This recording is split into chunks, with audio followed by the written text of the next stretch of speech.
is the difference between district court and circuit court? So I wanted to speak with you today and highlight some of the differences between district court and circuit court here in Virginia. They are very different as far as how civil cases are tried. And it's important to know the differences so you know where to file your lawsuit, district court or circuit court. So just generally speaking, I like to call the district court the small claims court here in Virginia. And that contrasts with the circuit court, which is kind of the big court, and where you can have a jury trial. So I've prepared an exhibit that I'd like to share my screen with and show you to help us navigate and walk through the differences. So in the blue side of things, we have the circuit court, and then the green block there is district court. And again, I only want to talk about civil cases, so we'll concentrate on that. There are differences in criminal cases as well, but for today's focus, it's civil cases.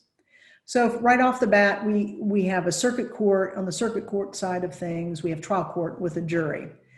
On district court, we do not have a jury. We have a judge only hearing the case and hearing evidence and making a decision. It's called a bench trial, but basically it is judge only.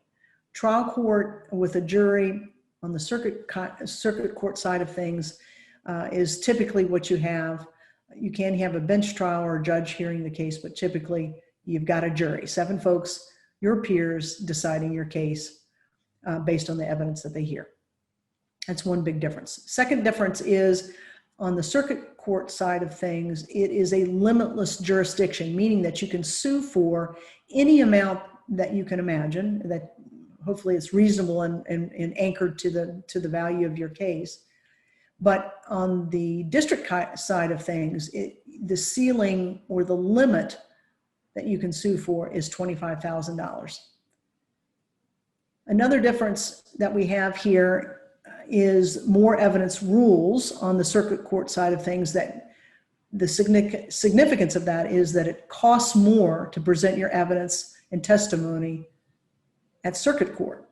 So if you have a personal injury case and you've got some healthcare providers, some of your doctors testify, they typically have to provide that testimony live, either through deposition or at trial. They charge money, which of course it's reasonable for them to charge money. They take time out of their day and away from their patients. So they're allowed to charge time for their money. On district court, you don't have to do that.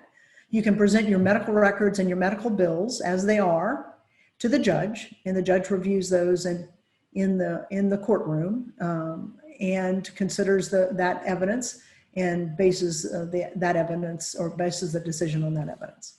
So you don't have to have your healthcare providers come in and testify in district court, which is a huge, huge savings. There are other savings, but basically that's the big one.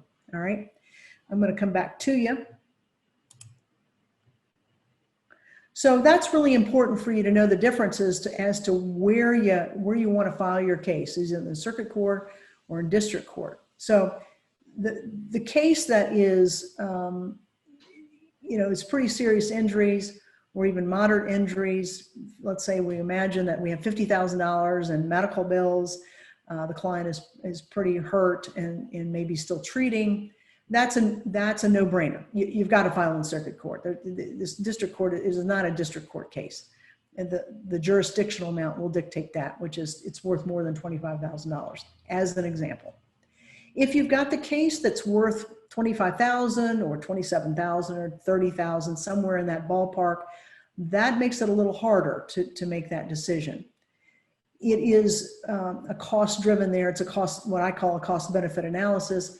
How much do we have to expend to present our evidence at circuit court versus how much we're going to get in district court? So that is a good discussion to have with your attorney, so to make the right decision as far as the cost that will have to be expended to present your case in circuit court versus district court.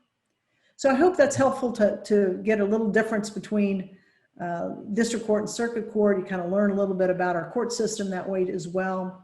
If you have any questions at all, please don't hesitate to call me, Bettina Altizer Law. Happy to help.